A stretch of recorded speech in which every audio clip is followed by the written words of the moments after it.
Before August 2023, India had no standalone data protection law. Businesses handled customer data only under Section 43A of the IT Act 2001, a weak provision, widely seen as inadequate for a digital economy. That gap created real risks for people and companies. This video explains why the DPDP Act was created.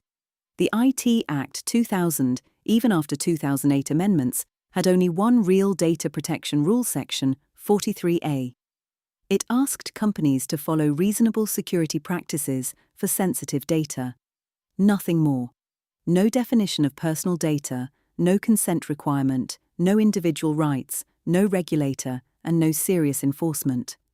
For over 20 years, this single weak obligation was India's entire framework, a structural vacuum the DPDP Act was built to fill.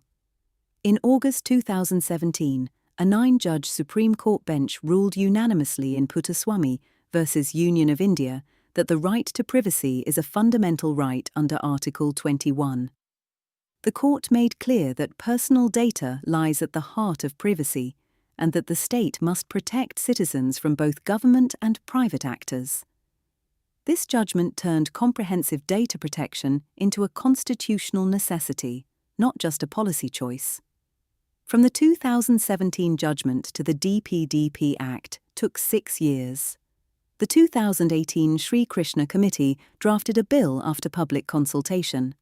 A personal data protection bill was introduced in 2019, revised in 2022, withdrawn, and finally replaced by the Digital Personal Data Protection Act passed in August 2023. This long, deliberate process balanced privacy with India's digital ambitions, and the final act carries those careful choices.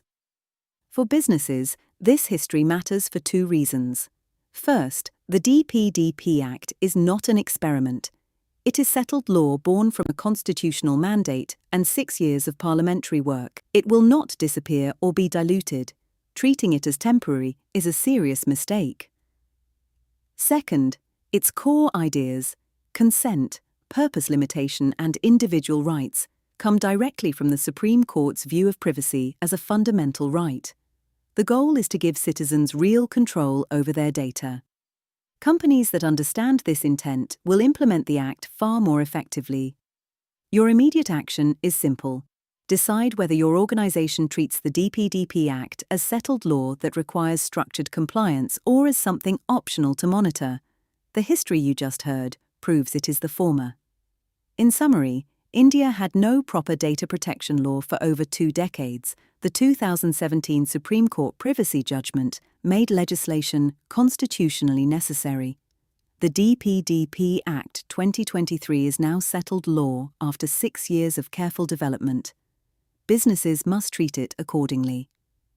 The next video in the series covers personal data. What exactly qualifies under the DPDP Act